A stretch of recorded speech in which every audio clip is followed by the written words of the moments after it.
ROAS implies that the revenue is a return all due to your ad spend. It's an incredibly self-serving, platform-based way of looking at your business growth from your digital marketing. Isn't there an antitrust suit here? I know, I really mean it. Like, isn't there? Why can't all the advertisers get together and just sue the shit out of Meta and Google and say, you've flat out lied for over a decade? It has to have amounted to approaching trillions of dollars, I imagine, at this point. Right. It's kind of a sham. It's unreal. It's crazy. Hello and welcome to the Perpetual Traffic podcast. This show where we talk about marketing, business, and sacrilegious sushi. I'm Ralph Burns, the founder of Tier 11. I'm Kasim, the co-founder of Driven Mastermind. We are so glad that you joined us today. And speaking of sacrilegious, Telegram group. Yeah, well, oh, sorry, I interrupted your line. See, we're still trying to get to. It's funny because when you started the show and I had the script in front of me, and I still forgot that it was my turn to talk. So I don't think we've gotten an intro right since we redid the intro. Not once. No. We'll have to ask the Telegram group if they even like the redone intro. But Anyway, so the Telegram group is what again? Perpetualtraffic.com/Telegram. We have over 100 people, and it's live, man. I mean, great conversations, lots of questions, lots of input, lots of really smart people, and that one guy whose name we won't mention. Yeah. We just make fun of him.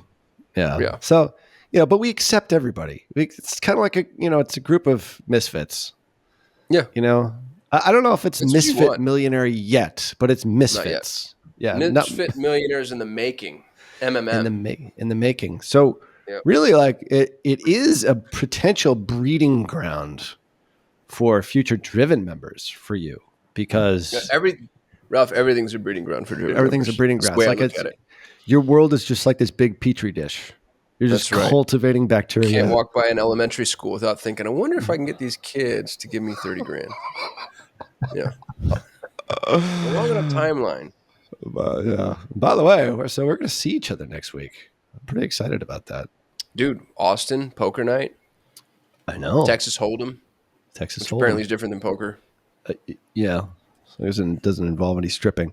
I might not be able to make the Monday night event, though, because I'm pulled in two directions here. Because the Boston Marathon, which is like the event in Boston, like goes right by my house.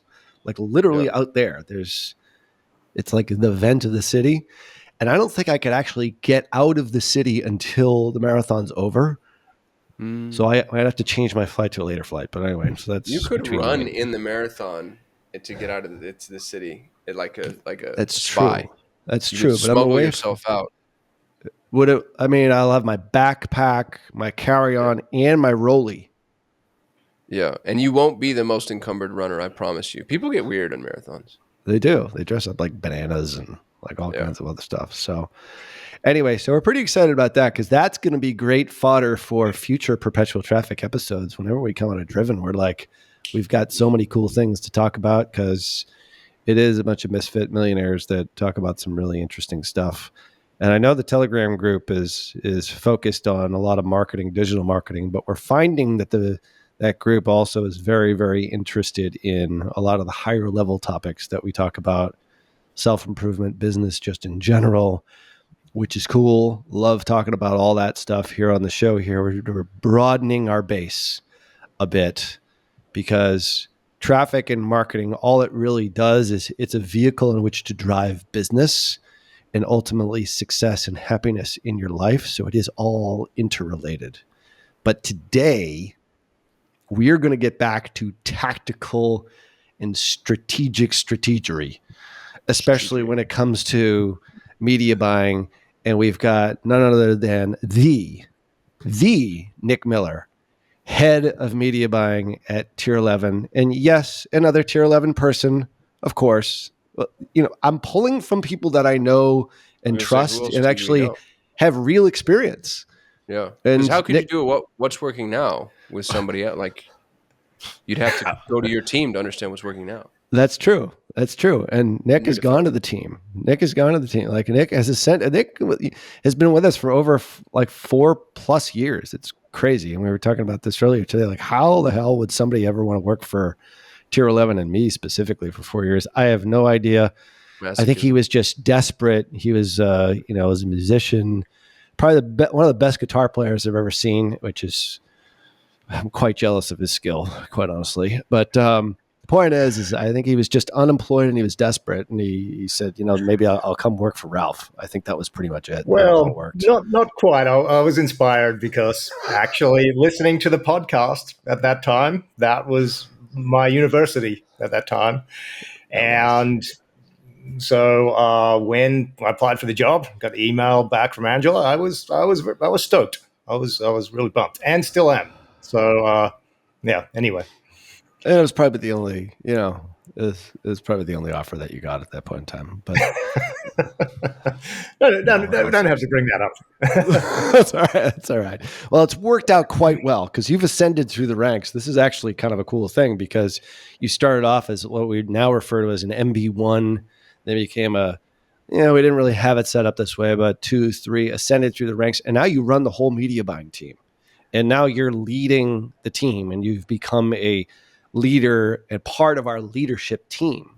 And that's pretty cool. I actually, as a business owner, I'm very proud of that, but it's not because of my tutelage or my management or leadership. It was because of you it's a bit like, and your direct report. Now, like people that you did report to, and obviously Angela has been a huge part of that, which I'm very, very proud of her for cultivating our team here. So absolutely. It's a bit like the movie Rockstar, where the kid grows up listening to the band. I grew up listening to these guys. Now I'm one of them. That's how I feel. So. And that is a great movie, by the way. It really is. It's a writer downer. It's not as good as The Birdcage, apparently. Mark Wahlberg, okay. Yeah, nothing's as good as The Birdcage. Yeah, I still haven't watched it yet, but it's on my list, by the way. Yeah, it is The on my list. Birdcage trumps like Casablanca and Titanic and Schindler's List. Like, wow, The Birdcage is it. It's the end all be all of cinema. So overhyped, it's crazy. But I will watch it. That's all right. It's on our list of to-dos this weekend. No, but very excited to have Nick on today, and we might have to, because we have so much stuff to go through here. This might end up being a 2-part episode, which we try to keep these to 40, 30 minutes thereabouts. And we're going to be talking both Meta and Google. Kasim. Yeah. So it's a little something for everyone here. Yeah.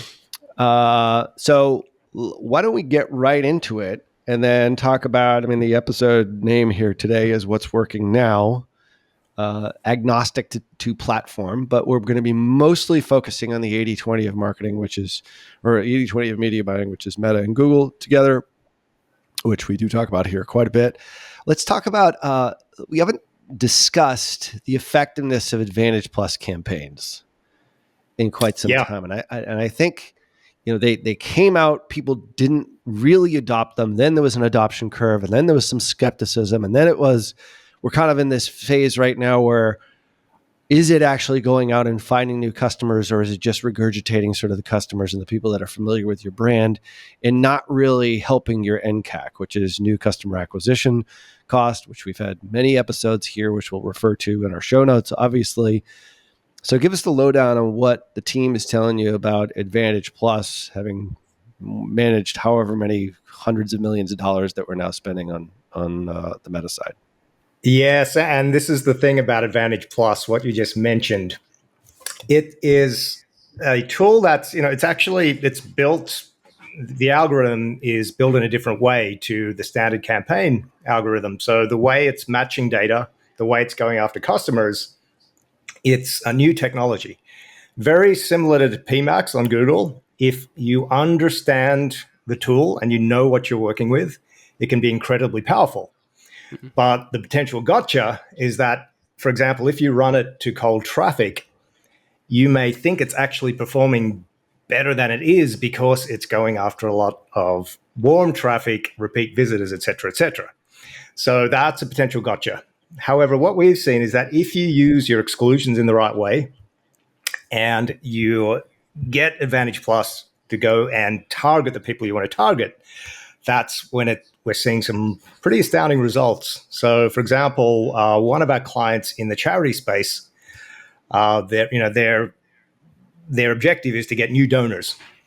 And in the last few months, testing Advantage Plus in their quiet season, no more, in their quiet season using Advantage Plus compared to the standard campaign types, we were able to increase conversions versus ad spend from 40% to 76%. And their cost per new donor, their global top line metric for cost per new donor, we brought that down from over $900 to less than $300. And there was some mobile first landing page optimization there as well. But the combination of those two things has been, I mean, it's like, wow. Nick, you mentioned as long as you get your exclusions in place, is that just usual suspects, existing customers, press converters? Exactly. And even website visitors, because what we found for example, using some third-party attribution tools, we've had a look at our level one, which is what we call cold traffic campaigns.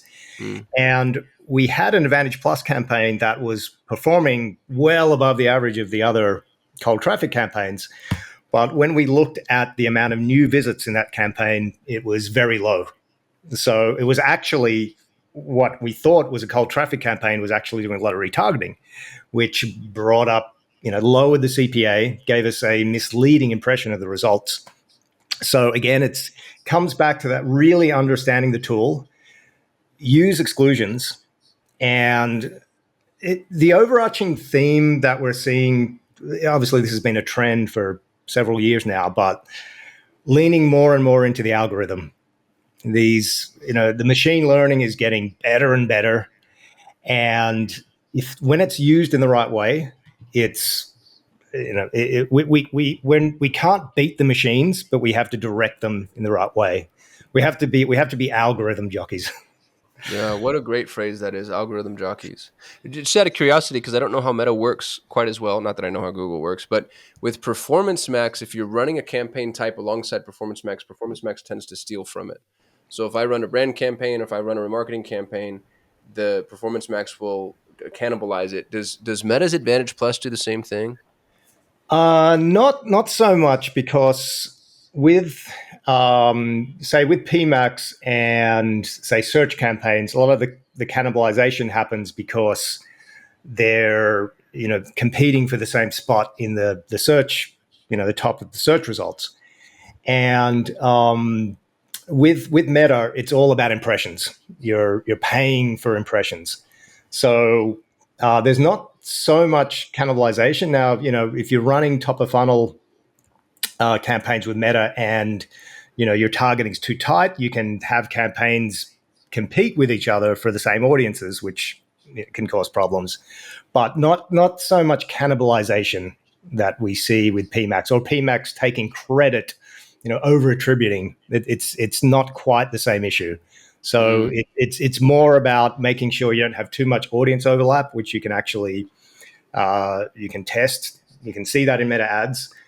However, that is also seems to be a recurring theme at the moment, that Meta used to be all about audience targeting. If you remember the days when you would get all your interests and you want to get the mix just right, because you could target right down to, what size t-shirt, t-shirt size people had. It wasn't quite that granular, but it nearly was. Whereas now what we're seeing is that with conversion campaigns, and especially if the account has a good amount of data, that broad audience targeting, like let the algorithm find the right people and use the creative as the targeting.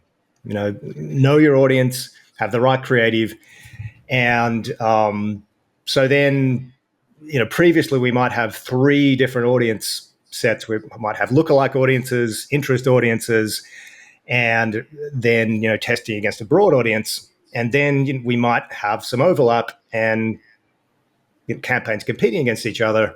Now we're finding consolidate, use a broad audience that gets more data, gets out of the learning phase quicker, because we're just not seeing that audience testing is having as much of an impact as actually testing different kinds of creative. Just out of curiosity, I've been instructed by somebody who I think knows what they're talking about. And I'm not going to say their name because I'm about to tee you up to maybe disagree with him, Nick. Okay.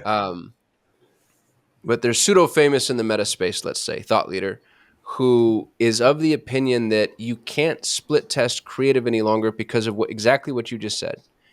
Where meta is no longer audience centric, if you try to split test creative, you're not sending the same creative to the same audience because of the way the meta flywheel works.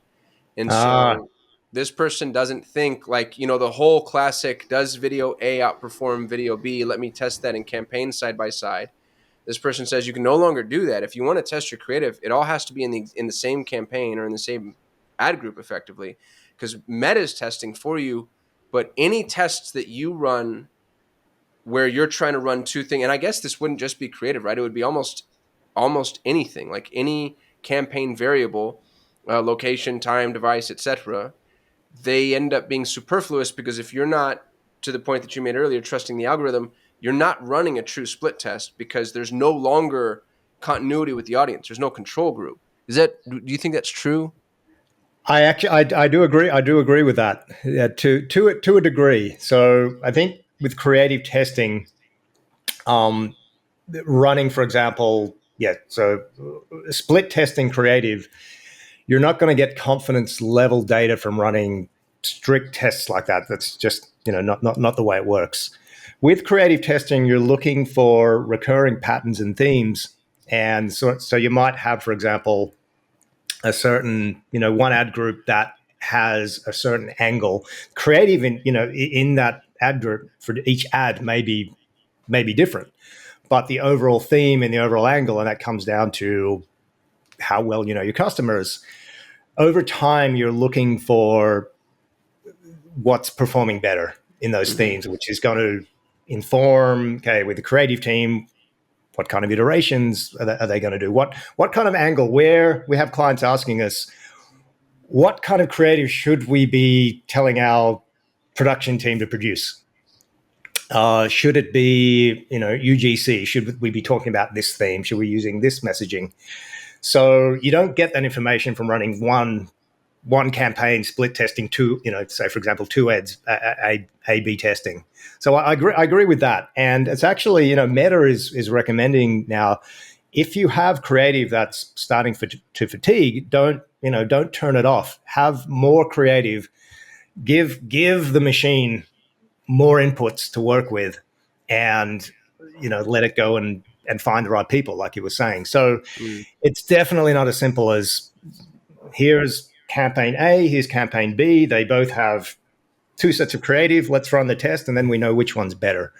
Because today Meta takes the different creative and says, "Oh, I'm going to use this creative for a different audience," because it more or less can make those decisions, right? Is what I've been led to understand. Or exactly, yeah. Now, where this gets interesting and where it changes is when you go up the funnel, because here, if you're running awareness campaigns, and we'll stick to Meta now, but this applies to YouTube as well. If you're running reach, video view, awareness, brand consideration campaigns, for example, you actually want to be really smart with your targeting.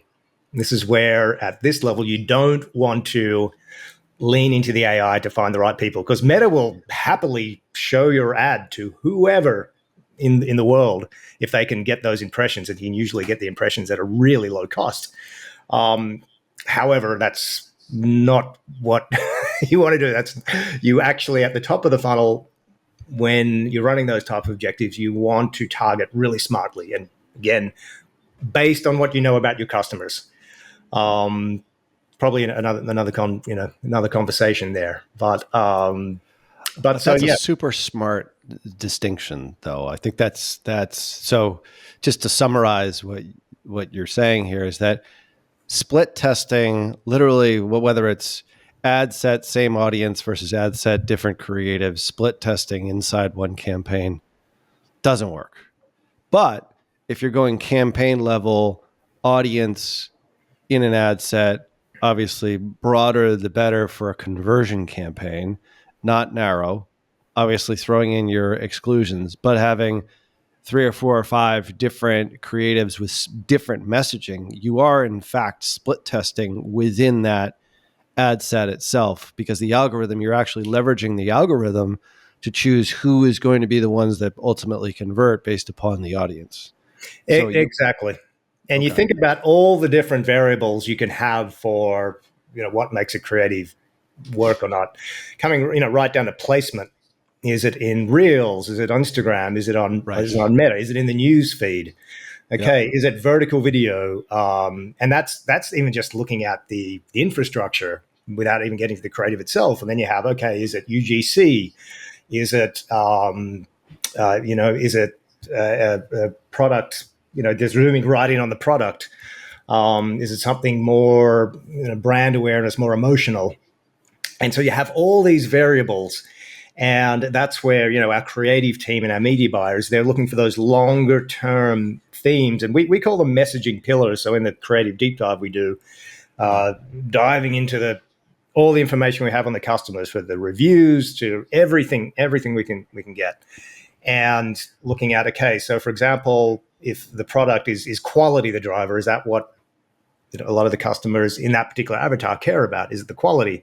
Is it that it's a particular price point? All those different angles, identifying which one of those is having the biggest impact. But you can only really get that over time, and not running one campaign compared against another campaign. Got it. And then as soon as you go, when you say up funnel, you're talking about something that's above a level of a conversion campaign. So we're talking about exactly, broader audiences, which is like, there's a question that I have in there just to clarify this, is what we used to do is we'd test like a lookalike audience, a broad audience, and then an interest-based audience, and then see which one works. But then we realized, why don't we just combine them all together? If it's a website conversion campaign, let the creative decide what message works for that specific audience, but it's more broad as opposed to narrow. But as soon as you go up funnel to like an awareness or consideration, maybe we can talk about that a bit. Sure. If you go too broad, you're just wasting money, because Meta will spend your money. You won't get anything from it. Exactly. And that's tying into full funnel. And this is where clients have hesitation when the top line KPIs aren't clear. This is where going full funnel gets risky, because if you're looking in the ad platform to judge the performance based on ROAS or CPA in the ad platform, these campaigns are going to look terrible. Yeah. Because for starters, Meta has a 7-day attribution window. So, and if you're going top of funnel, where it may take someone 1 month, 2 months, 3 months from the first time to have a touch point on an ad, and you run an awareness campaign, it's just going to look like that money's going out the window. And this is where ROAS, where we're seeing, ROAS has been the metric in digital marketing for so long. Yeah. But it's fraught with problems. So moving to nCAC, what it's costing, to the amount it's costing to acquire a new customer, is such a robust metric for blended ad spend across all platforms. How much can we pay for a new customer? Be confident that that's going to back out into ROAS. Okay, if that's in target, then let's run awareness campaigns. Let's benchmark and see if what impact that's having on our nCAC and on our growth. But don't look in the ad platform to see if that's for a ROAS metric for those campaigns. And the targeting for that top of funnel, don't lean into the algorithm for those awareness and reach campaigns, because as we said, Meta will very, very happily show that video to anywhere they can find an impression, and it'll likely not be the people you're trying to reach. Yeah, and it'll probably be the lowest common denominator, and the one that probably will never convert anyway. So you'd be wasting your money if you go that route and that strategy. But that is a more advanced strategy.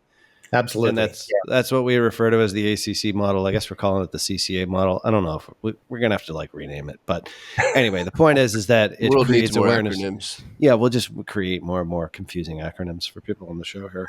Confuse the hell out of them. It's just so interesting. Yeah, sorry. It is. But it's you have to make that distinction.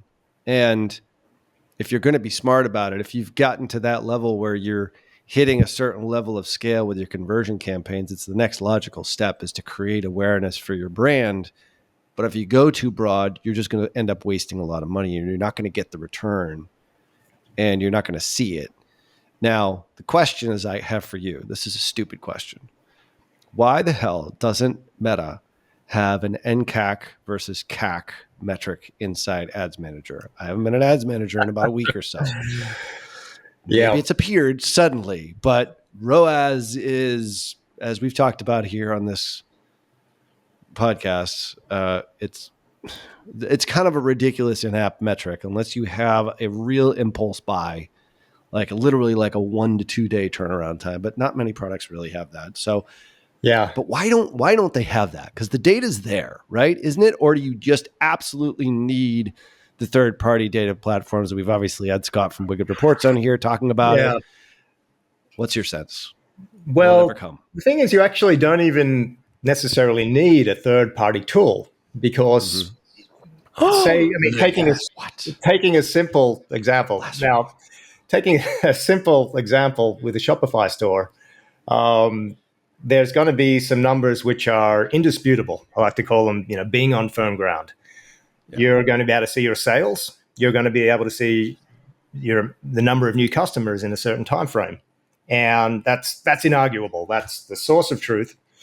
And then you just take your total ad spend, divide that by the number of new customers in that time frame, total ad spend across all platforms, and then you have your nCAC. That's what you're paying. You pay for each customer. Now, where the third-party tools come in, for example, Wicked, is that's you can get more sophisticated. You can break down by platforms and see what role each platform is playing to achieve that nCAC and where you can improve to bring that nCAC down. So starting simply and then moving to layers of complexity is the way to do it. Now, to answer your question about Meta, and this is super.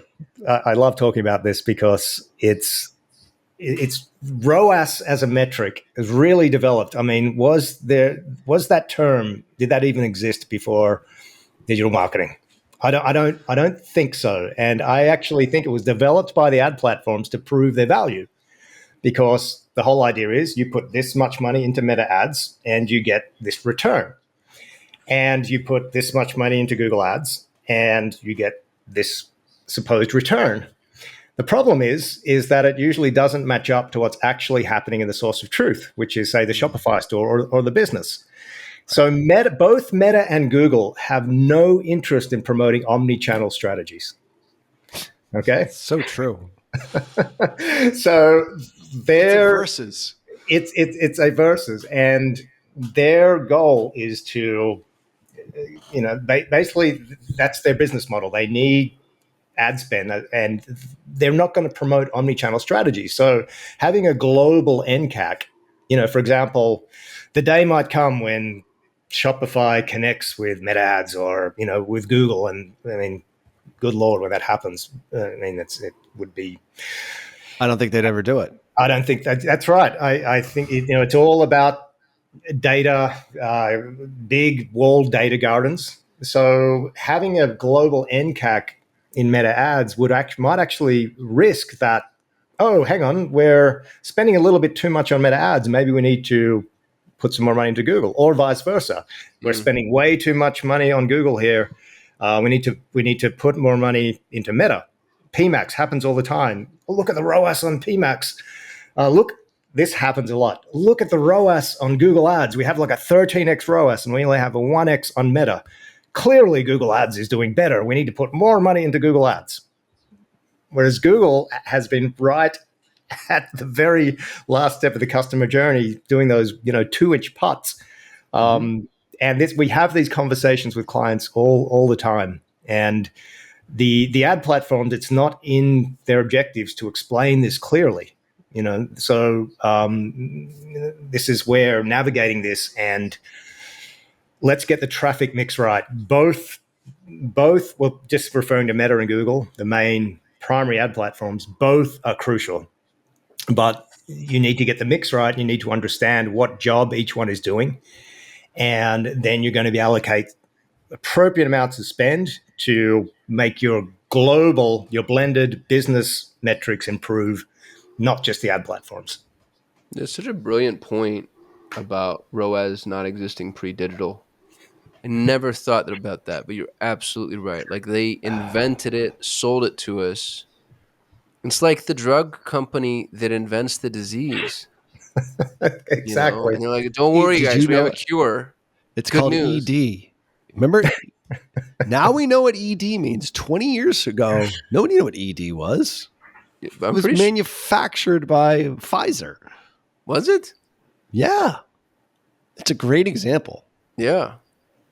I mean, I saw another commercial the other day at I was watching actually traditional TV, like 60 Minutes, which is so funny because every commercial is either insurance or big pharma selling you something. There was some new thing I have to be concerned about was like dryness in my eye, and they had a name for it. It was total awareness ad. Do you have these symptoms and blah, blah, blah. Like something that would never actually be allowed probably on Google and Meta because of calling out physical attributes and medical conditions and so forth. But the point is that's it. It's like, when did ROAS actually come on the scene?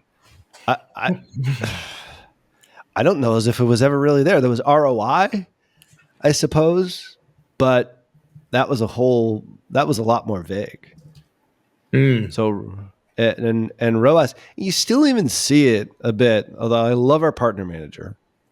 She still looks at like Google and Meta as like competitors. They're right.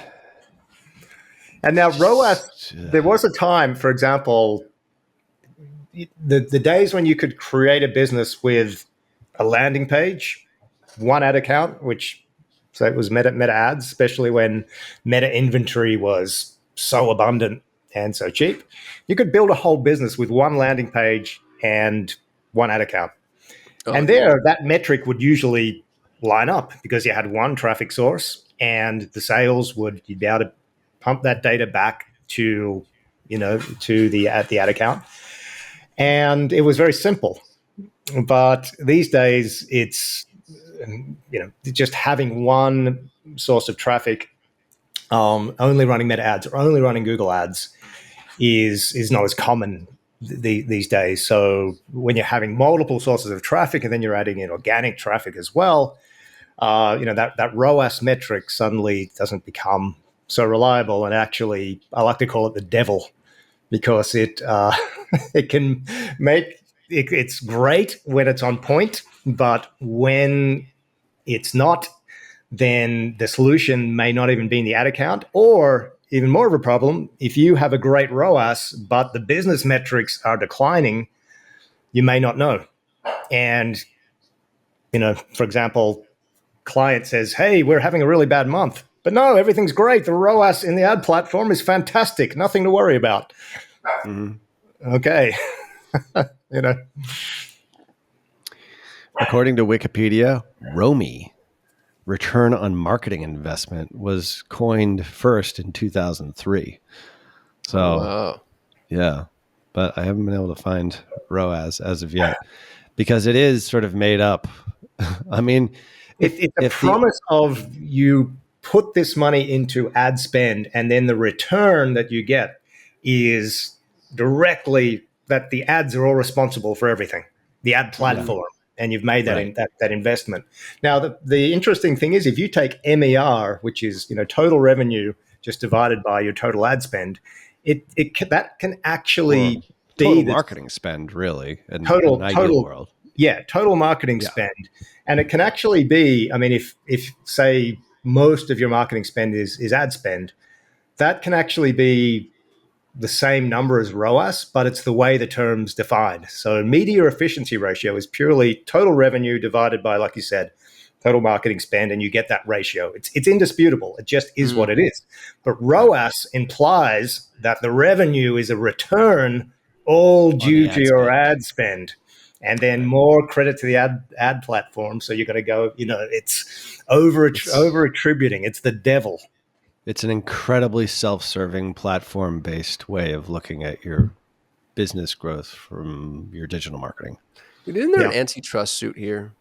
I know, I really mean it. Like, isn't there? Why can't all the advertisers get together and just sue the shit out of Meta and Google and say, you've flat out lied for over a decade? I mean, what has to have amounted to like approaching trillions of dollars, I imagine, at this point. Right. It's kind of a sham.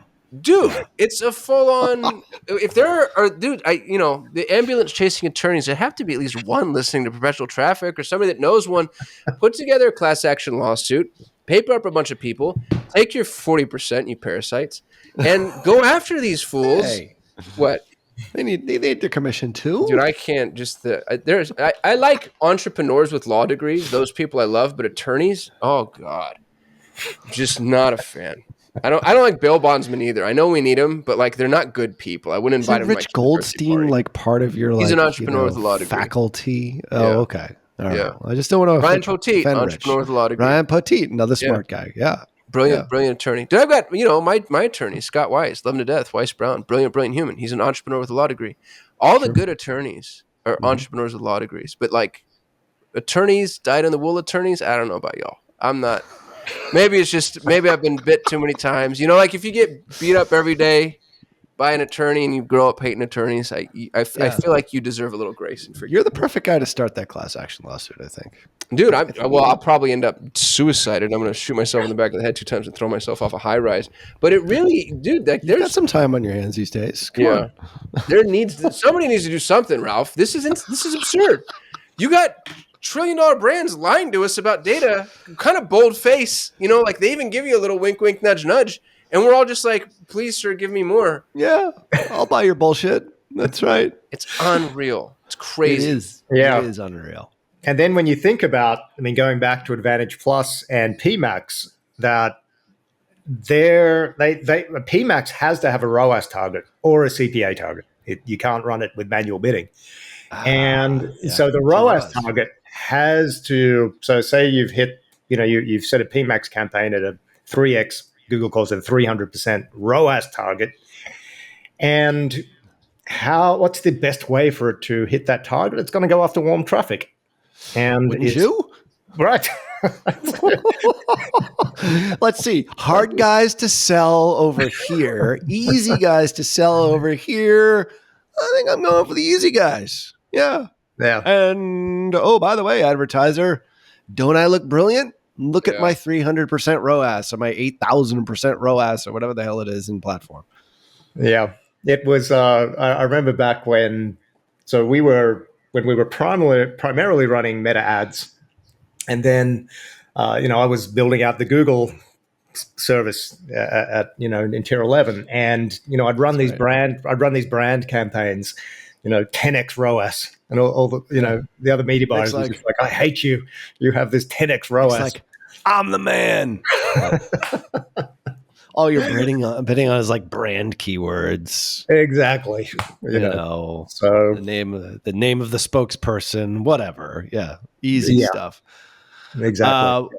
So thanks for getting us back off that diatribe, which we are gonna make sure that Kasim pursues that class action lawsuit. Dude, I'll be an expert witness for the right amount of money. That's right.